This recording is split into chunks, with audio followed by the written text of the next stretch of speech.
때문에 기쁨을 얻고 주님 때문에 즐거움과 평안함을 누리는 예배와 한 날이 되기를 주님의 이름으로 축복합니다.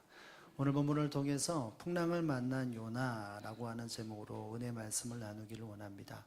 살다 보면 풍랑을 만날 때가 종종 있습니다. 더군다나 고집을 피다가 또 포기할 것을 포기하지 못함으로 인해서 어려움과 고통을 종종 경험하는 때를 바라보게 됩니다. 그때는 어느 순간에 내가 그러지 말할 걸 이라고 하는 후회를 할 때가 있게 되어지고 하나님 앞에 믿음의 반응을 보일 때도 있습니다. 또 어떤 때는 끝까지 고집부리고 끝까지 포기 안 할 때도 분명히 있습니다.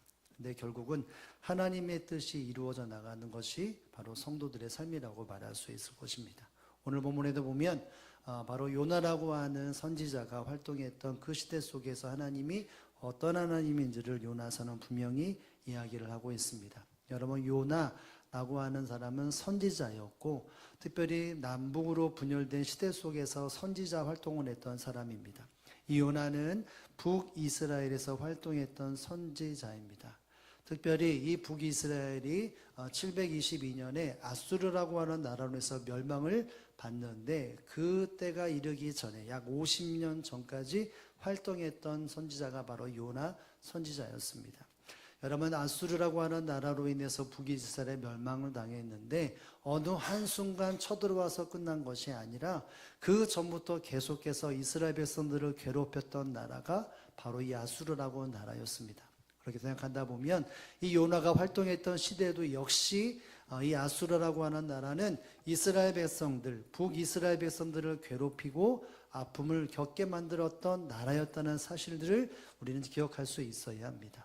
이와 같이 북이스라엘 백성들에게서는 이 아수르라고 하는 나라는 어쩌면 정말 괴로움을 주는 나라였기 때문에 저 나라가 망하여야 이 이스라엘이 그래도 빚을 필 텐데 이런 마음들이 모든 북이스라엘 사람들에게 있었다는 것을 염두를 할 때에 여러분, 하나님께서는 그런 상황에서 요나에게 명령을 하십니다. 어떤 명령을 하실까요? 읽지 않았지만 1장 2절에 보면 이렇게 명령을 하시죠. 함께 한번 하나님의 명령, 요나에게 특별하게 주셨던 명령에 대해서 우리가 한번 읽어보겠습니다. 시작. 너는 저 큰 성읍 니느웨로 가서 그를 향하여 외치라. 그 악독이 내 앞에 상달되었음이니라 아니라. 아멘.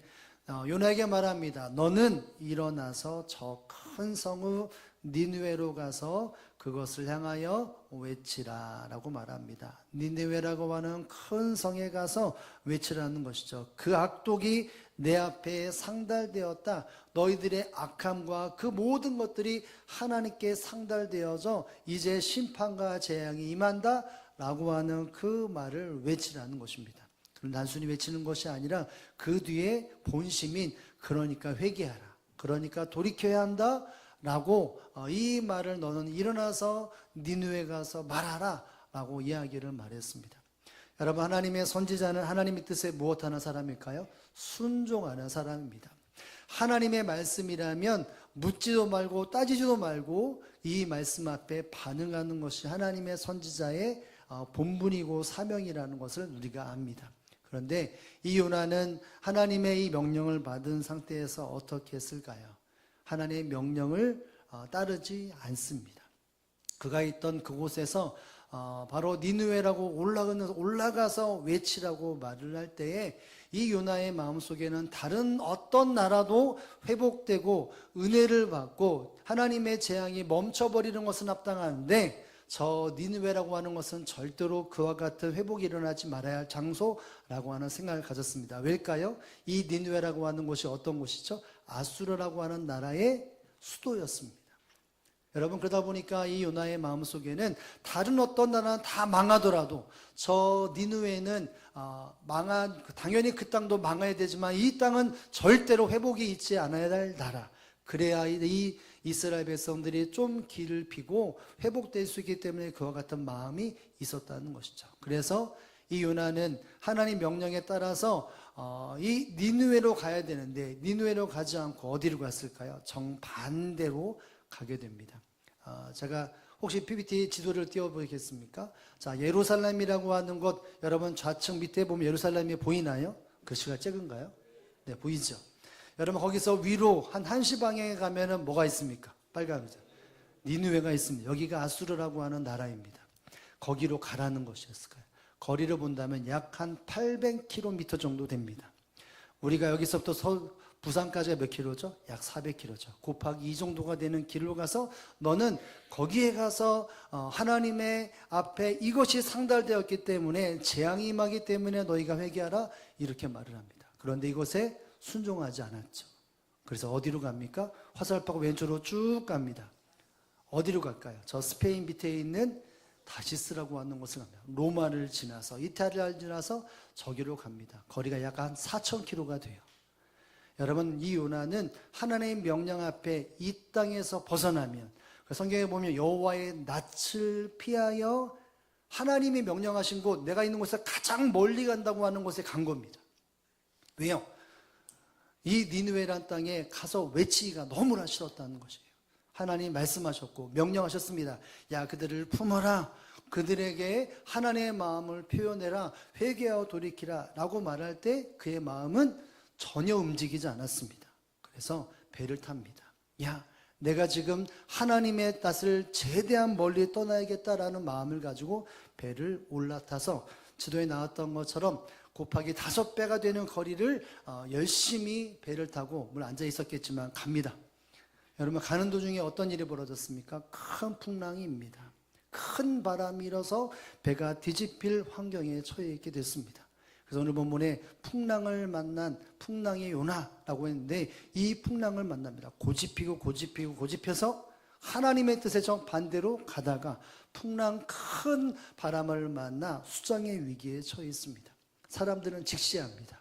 이거는 갑작스러운 일이기에 자연 환경이보다도 어떤 신적인 능력으로 우리가 이 환경에 처해 있는 것이라는 걸 직시합니다.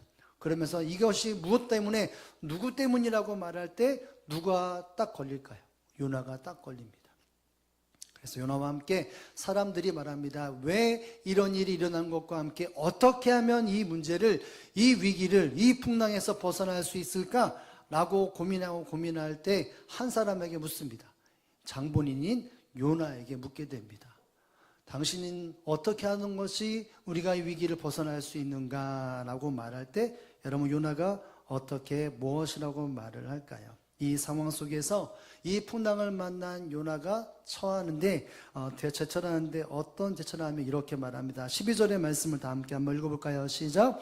그가 대답하되 나를 들어 바다에 던지라. 그리하면 바다가 너희를 위하여 잔잔하리라. 너희가 이 큰 폭풍을 만난 것이 나 때문인 줄 내가 아노라 아니라. 아멘. 이 풍랑이 나 때문이라는 것을 너무나 정확히 알았습니다. 예, 정답이었습니다. 요나 때문에 이 벌어졌죠. 요나의 결과가 요나가 어떻게 하라기를 원합니까? 나를 들어 바다에 뭐라고요? 던지라. 나를 들어서 바다에 던지면 바다가 잔잔하게 될 것이다. 오늘 보니까요. 짐짝 던듯이 버리라는 것입니다. 나를 바다에 탁 버리면 이 바다가 잔잔하게 될 것이다 라고 말을 합니다. 여러분 우리가 읽었던 맨 마지막 17절에 보면 하나님께서 이 큰 물고기를 예비하셔서 그를 삼키고 3일 동안 있었다라고 말하지 않습니까? 여러분 그렇다면 요나가 믿음이 좋아서 하나님의 내가 물에 빠지면 하나님이 물고기를 예비해서 그렇게 나를 인도할 것이다 생각을 했을까요? 못했을까요? 여러분 이게 정말 꿈 같은 얘기인데 제가 이번 주말에 뉴스를 봤거든요. 그랬더니 정말 흑등고래가 카약을 타고 있는 조그만 사람이 가다가 가는 건데 흑등고래가 이 사람을 삼켰어요. 이 실제 일이더라고요.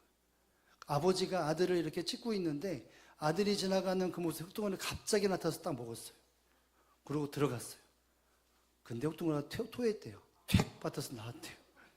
근데 이렇게 일이 일어났다는 것인데 여러분 요나가 이것을 알고 사람들이요 나를 물속에 버리면 잔잔하게 될 것이다. 이것을 알았을까요? 몰랐을까요?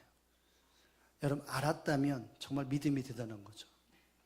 여러분 그런데 요나가 이렇게 선택했던 이유 여러분 그냥 일반적으로 본다면 지금 요나는 나를 물속에 빠뜨린다면 내가 수영을 잘해서 어떠한 파도를 뚫고 있는 해병대보다 해병대 높은 사람이 체득이 되기 때문에 물고기를 물 헤엄쳐서 갈 수 있기 때문에 나를 던지라고 말했을까요? 아닙니다. 여러분 주석에 보니까 이렇게 의미를 해요. 지금 요나는 자기를 물속에 던지면 내가 죽을 것이라는 것을 알고 물속에 던지라는 것이었습니다. 내가 죽어야만 이것이 끝난다는 것이죠. 그런데 여러분 한번 보시기 바랍니다. 이 풍랑은 누가 일렁이게 했을까요? 하나님이에요. 그럼 이 풍랑을 요나가 너 죽어라 라고 하는 말 속에 풍랑을 주셨겠습니까? 아니죠. 여러분 요나의 선택은 내가 죽어야 한다라고 하는 생각을 품었어요. 그래야 이 배가 안전하겠다라고 하는 것이 어쩌면 이 배 안에 있는 모든 사람들이 생각한 내용일 수도 있습니다. 그런데 이 요나의 마음속의 중심에는 뭐가 있을까요? 내가 죽어야 된다는 것이죠. 하나님이 가로막았습니다. 가는 길을. 왜 막았을까요? 왜 하나님이 가는 배를 막았을까요? 어디로 가게 하기 위해서? 니느웨로 가게 하기 위해서. 그러면 이 요나가 해야 될 반응은 뭡니까? 죽는 게 아니라 뭐 해야 돼요? 회개하고 돌아가야 되는 거예요. 그런데 요나는 회개하고 돌아가지 않았어요. 어떤 일을 생각합니까? 내가 그것에 순종하기보다는 차라리 내가 죽겠습니다. 이 표현을 한 거예요. 그래서 사람들에게 나를 바다에 던지라 이렇게 말했던 것입니다. 여러분 하나님이 요나에게 왜 풍랑을 그 배에 풍랑을 주셨습니까? 회개하고 돌이키라고 주셨는데 이 요나는 순종하는 것보다 그냥 내가 죽는 게 낫습니다. 내가 저 사람들에게 가서 야 너희가 살아라 살아라 살아라 나 이곳을 못 제칩니다. 하나님이 아무리 그래도 나는 가기 싫습니다. 차라리 이 목숨을 건져 가시옵소서. 자기가 스스로 죽음을 선택하는 일을 바로 여기서 말하고 있는 것입니다. 사랑하는 성도 여러분, 하나님은 하나님의 계획대로 사람들을 이끌어 가십니다. 왜 풍랑을 주시냐라고 말할 때 이제는 고집을 꺾고 돌이키라는 것이죠. 이제는 그 모든 생각들을 내려놓고 포기하고 돌아오라고 말을 합니다. 그만큼 하나님은 그 계획과 뜻을 계속해서 억지로가 아니라 이끌어가기에 환경과 여건을 만드시는 하나님이라는 것입니다. 여러분 그것 가운데 회복이 되고 그것 가운데 은혜를 누리고 온전케 되는 것은 회개하고 돌이키는 것밖에 없습니다. 여전히 내 고집을 꺾지 못한다면 끊임없이 고통의 시간들은 위기의 순간들은 계속해서 연속적으로 일어날 수밖에 없다는 것이죠. 여러분 요나는 회개하고 돌이켜야만 했습니다. 그런데 요나는 그것을 하지 않았습니다. 하나님의 뜻에 여전히 계속해서 반대로 향하는 모습을 보였던 것이죠. 하나님의 사람들이 어려움을 겪으면 고집 부르다가 막힌 일이 있으면 반드시 회개해야만이 온전한 회복을 누릴 수 있게 됐다는 것을 이 본문은 우리에게 말해주고 있는 것입니다. 사랑하는 성도 여러분, 성도가 살아가는 길, 성도가 온전케 되는 길은 하나님의 뜻에 따라서 기회를 주시면 회개하고 돌이키는 것이 하나님의 사람들에게 주어진 믿음의 반응이라는 사실을 믿으실 수 있기를 주님의 이름으로 축복을 드립니다. 하나님이 기회 주실 때 회개의 무릎을 꿇어야 합니다. 포기할 것을 포기해야 합니다. 그때부터 모든 문제 해결의 실마리가 조금씩 보여지고 반드시 하나님의 은혜를 경험한다는 사실을 여러분 깨달을 수 있기를 주님의 이름으로 축복을 드립니다. 회개하지 않으면 그 시간이 계속해서 굴레와 같이 이루어갈 수밖에 없습니다. 회개를 하면 하나님의 은혜를 누립니다. 여러분 성경에 보면 이 어리석은 모습을 보였던 사람이 참 많지 않습니까? 사울왕도 하나님 앞에 선지자를 통해 사무엘을 통해 이것이 잘못되었다라고 말할 때 회개하고 돌이켜야 되는데 하나님이 당신이 세운 것에 대해서 이와 같은 마음을 품고 있다라고 말할 때 주여 그리고 사무엘아 잘못됐습니다라고 엎드려야 되는데 그들은 엎드리지 않았습니다. 핑계댔습니다. 다른 얘기를 댔습니다. 여전히 고집을 꺾지 않았습니다. 그래서 결국 그 자리에서 빈 손으로 내려올 수밖에 없었습니다.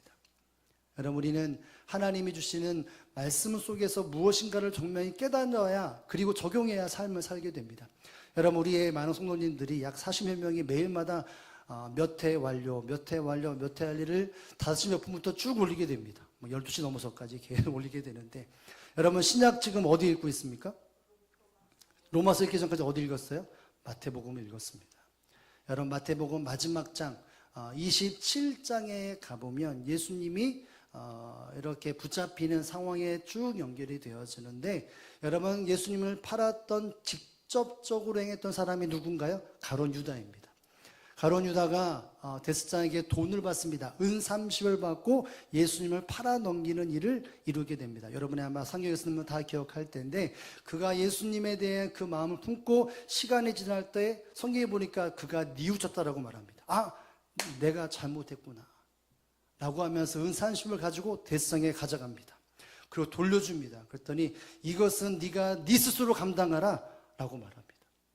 마음에 내가 잘못했구나라고 하는 것을 스스로 깨달아서 내가 잘못했던 것을 원점을 잡으려고 대제사장에게 은 30을 갖다 주었는데, 이 대제사장은 왜 이걸 나에게 주냐, 너 스스로 행동하기 결정하기 때문에 네가 책임을 져라 라고 말합니다. 그것을 갖고 그가 책임을 집니다. 어떤 책임을 질까요? 그렇죠. 마태복음 27장 5절에 보면 그가 이렇게 결정을 합니다. 함께 한번 읽어볼까요? 시작. 유다가 은을 성소에 던져놓고 물러가서 스스로 목매어 죽은지라. 아멘. 어쩌면 예수님의 그 성품, 하나님의 성품이라면 그가 돌이키기만 하면 그 자리에서 회복을 어떤 방법이라든지, 혹은 그 뒤로 갔다가 예수님이 부활하신 후에 이 가룟 유다에 찾아가서 회복의 메시지를 주시는 것이 아마 분명히 주님의 어떤 성품적으로 본다면 그렇게 될 가능성이 상당히 컸을 것입니다. 그런데 유다는 어떻게 했습니까? 회개하지 않았습니다. 그저 내 목숨을 끊는 것으로만 결정을 했던 것이죠. 어쩌면 이 시간 속에 하나님이 주신 기회는 회개하고 돌이키라는 것이었는데, 너에게 주어진 그 사명을 감당하기 위하여 종지부를 찍고 회개하고 돌이켜야 한다라고 말할 때 그는 잘못된 선택을 했던 것입니다.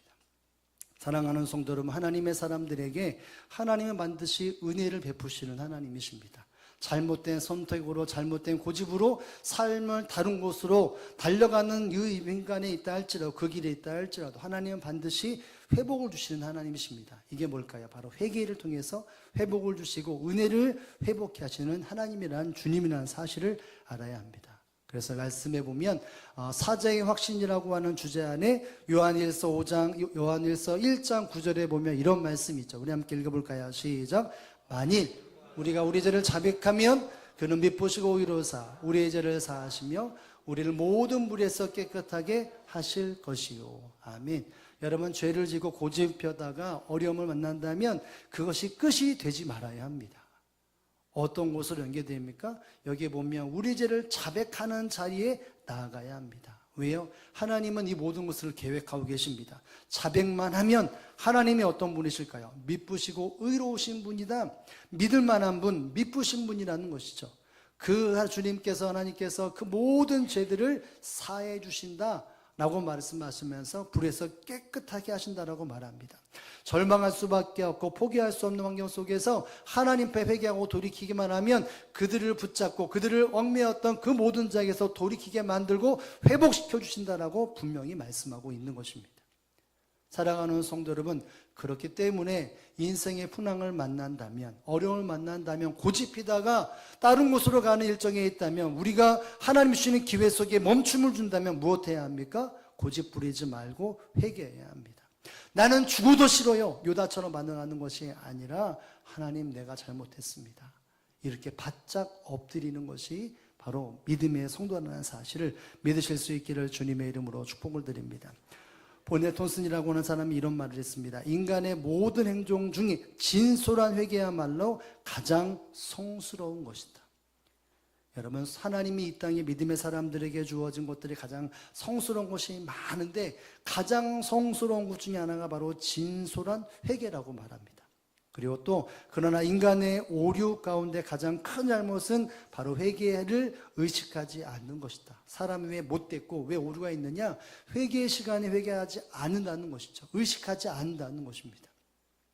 여러분, 하나님은 우리에게 가장 성스러운 것을 주셨습니다. 거룩도, 수많은 성품도 있지만 그러나 그 모습 속에 우리가 순간순간 반응해야 될 것은 바로 진솔함으로 회개할 때에 그것이 성스러워지는 것이고 그것이 온전케 되어지는 삶이라는 것을 여러분 꼭 기억할 수 있기를 주님의 이름으로 축복합니다. 그럼 우리 인생에 가는 길에 풍랑을 만나고 고집피다가 잘못된 길로 가다가 멈춤을 당할 때 그 순간 고집피지 말고 그 순간 내 말을 내뱉지 아니하고 하나님의 뜻에 따라서 회개하고 돌이켜 하나님의 은혜와 하나님의 회복을 누리는 마음의 평안함과 기쁨을 다시 한번 회복시키는 저와 여러분의 삶이 되어지기를 주님의 이름으로 축복을 드립니다. 이와 같이 요나는 나를 바다에 던지라고 말을 합니다. 여러분 이렇게 말했다면 이 요나의 마음속에는 사람들이 나를 던지겠지 분명히 생각을 했을 것입니다. 사람들 또한 지금 우리가 시간을 버티다면 물속에 빠질 것이 너무 뻔하기 때문에 물에 던지는 것이 일반적인 상식이었을 것입니다. 여러분 13절의 말씀 사람들의 반응을 이렇게 보이고 있죠. 한번 13절의 말씀을 다 함께 한번 읽어봅니다. 시작. 그러나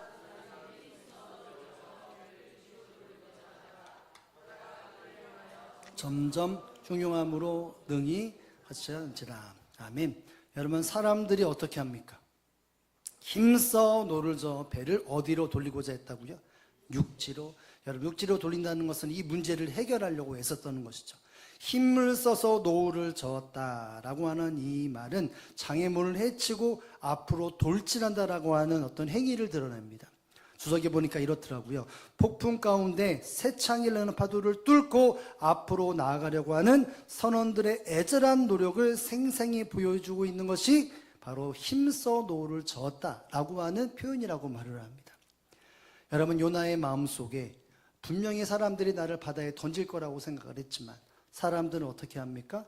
있는 힘껏 없다 해서 이 배를 육지로 붙이기 위해 애를 썼다는 것이죠. 이 장애물, 이 한계를 뛰어넘어서 배를 무대에 가겠다는 것이죠. 왜요? 이 요나를 살리기 위해서. 왜 이들이 힘써 놓았냐? 몇 가지의 이유가 있습니다. 근데 우리가 집중해야 될 것은 하나님이 왜 이것을 주셨느냐라고 말할 때 요나의 관계 속에서 사람들이 이렇게 애써냈다는 것은 우리가 기억해야 될 것은 지금 이 사람들은 요나를 바다에 던지는 것이 아니라 살아서 함께 무채 가는 것이었습니다. 요나는 이 장면 속에서 여러분 결론 따진다면 이것이 의도적으로 되지 않았습니다. 육지에 가지 못했습니다. 결국 하나님의 징계라는 것을 알고 이 요나를 바다에 던졌습니다. 근데 죽지 않고 하나님이 살리셨죠. 여러분들 이 요나가 어떤 생각을 했을까요?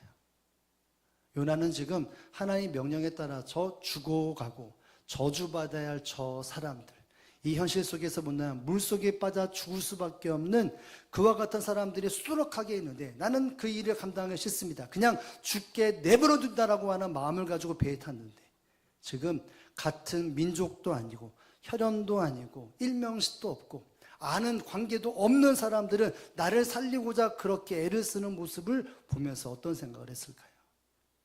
아, 하나님이 나를 이렇게 살리려고 하시는구나. 근데 나는 왜 이랬을까? 나는 한 사람, 저 수많은 사람들을 살리는 것에 대해서 거부하고 있는데 나를 알지 못하는 사람들은 나를 살리려고 이렇게 몸부림치며 여러분 한번 생각해 보시기 바랍니다. 이 시간이 지나면 지날수록 바람이 잔잔해지는 것이 아니라 더욱더 흉흉해졌다고 말합니다. 시간을 끌면 끌수록 수장될 가능성이 더 큰 시간 속에서 이 사람들은 함께 살려고 요나를 살리려고 애를 썼다는 것이죠. 죽음을 무릅쓰고 나의 어떤 생명을 살리고자 하는 것보다 함께 사고 요나를 살리고자 애를 썼던 그 모습. 하나님이 왜 이와 같은 장면을 연출할까요? 야, 내가 너를 지금 사람 통해 살리고 있어. 너는 그 자리에 이 자리를 보면서 네가 있어야 할 자리는 저 자리야 라고 하는 메시지를 주는 것입니다. 여러분 요나는 그 배에서 물론 던져졌지만 사람들의 자기를 살리고자 애쓰는 그 모습을 보며 마음속에 무엇인가 생각이 달라지기 시작합니다. 그래서 17장 위에 보면 그가 뱃속에 들어가서 하나님 앞에 내가 하나님의 성전 앞에 있다라고 하는 마음과 함께 하나님 앞에 기도하는 시간을 갖게 됩니다. 결국은 나는 저 수많은 사람, 니느웨의 큰 소금에 수많은 사람들이 죽어나가는 것에 대해서 아랑곳하지 않고 나는 도망치고 있는데 주님이 나를 살리고 계신다는 것, 나를 이렇게 누군가의 헌신을 통해 살린다고 하는 것에 대한 마음을 가지면서 돌이키고 그가 있어야 할 자리에 나가는 것에 대해서 조금씩 나가는 삶을 그는 경험할 수 있었다는 것을 보게 됩니다.